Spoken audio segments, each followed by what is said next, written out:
Are we just all on a ride? And so I want to put that out in front. I'm pro fun. If the Warriors are in the play-in tournament, yes, let's do it. I'm like, it's going to be a big game. I'm going to root like crazy. And yes, I'm not saying today they can't go on an interesting run or journey. I'm actually not saying that. But I do think this. I think the play-in tournament has fooled us.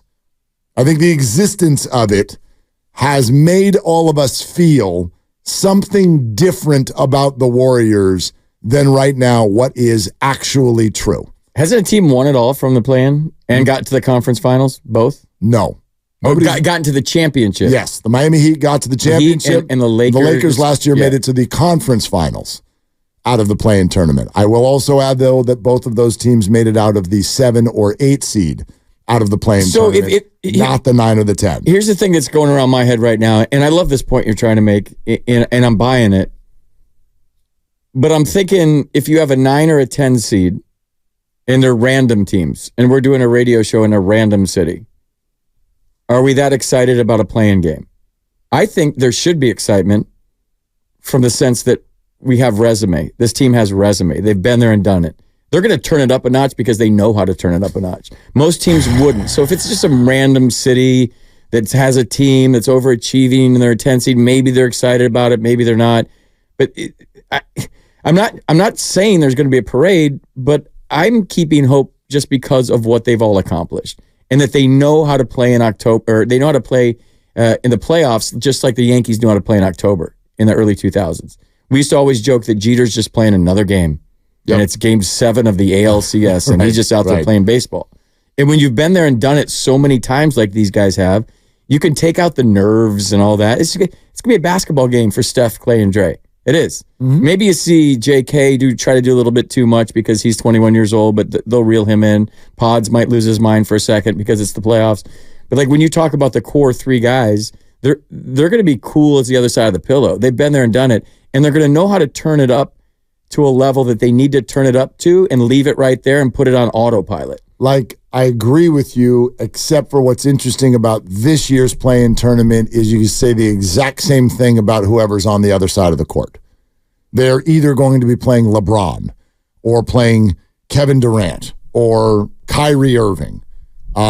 Maybe the Sacramento Kings, and obviously that's a little different, although they've already had a playoff experience with them recently. And the rings, though, they go to the championships. Yeah, so everybody but the Kings in this scenario has got championships. I know Luka doesn't, but I mean, you're going to be playing somebody who, as you're detailing, will know how to, quote, ramp it up when they get to this game, whenever it is and wherever it is. It's all about money, dude. It's all about keeping fans interested to late in the season and going to the arena and paying for the tickets, and in baseball with the wild card, filling up stadiums, and a team that what was it, the Reds last year out of nowhere with all the kids that they were a couple of games over 500. Yeah. They won 82 games last year, I think.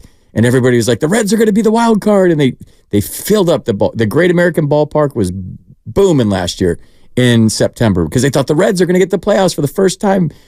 And they didn't make it, but that was fabricated and created by the league to keep interest in a lot of cities that normally wouldn't have interest in the months of September. Once school starts, when kids start going back to school, attendance usually goes down. And if you can keep interest, now you're making money. But I'm supportive of that.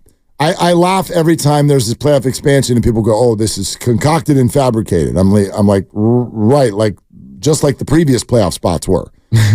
It used to be 2, and then it was 4, and then it was 8, and now it's 27 or whatever. Like at every stage, yes, in fact, the entire existence of sports is fabricated, concocted, and done so for entertainment dollar. Why are we even doing this? Why is there a Golden State Warriors? It's completely fabricated for money. So what? I'm in complete support of that. It's the entertainment dollar. It's a show. We get involved in it. There's community involved. There's just the magic of the whole experience. So I have no issue with the existence of the play-in tournament. I want to make sure that we and the Warriors don't let the existence of the play-in tournament adjust how we feel about this team and where it should go next. Because it does strike me that we're sitting here going, come on, baby, big game tonight, because we could move from 10th to 9th I don't know, man. Like, none of what you've said is wrong. I'm not anti-playing, and I don't think the Warriors are dead in the water as far as making noise. And yes, they're champions and they can turn it up. But the 4 games over 500 in the NBA, they're ahead of 5 teams in the West. They're behind 9.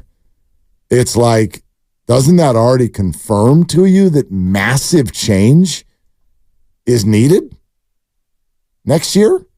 Massive change? What's the small tweak that moves them up that board?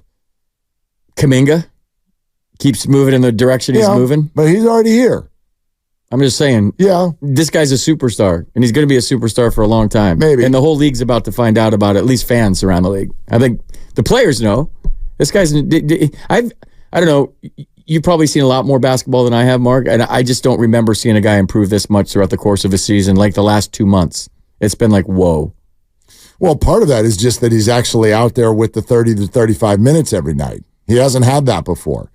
He finally got his opportunity, blend that with the Warriors, thought he was finally ready for his opportunity, put it together, turn the key, let's go. Yeah, it's awesome. It's awesome. I'm totally with you. Although that leads me to the conversation we were starting yesterday, which is, can Jonathan Kaminga really become like that? Right, no. But can he do it fast enough to actually help Steph compete for the whole thing again? Yes. Okay. And I accept your answer. I think so. I mean, for whatever it's worth. I accept your opinion. Get paid for my opinion. I think he's the next thing. Damn. Like he needs to be the dunk contest. He needs that exposure next year. He needs to enter it. I don't care. He's going to win. How he jumps, how quick he jumps, how high he jumps. He's the fastest guy on the Warriors. We talked about that.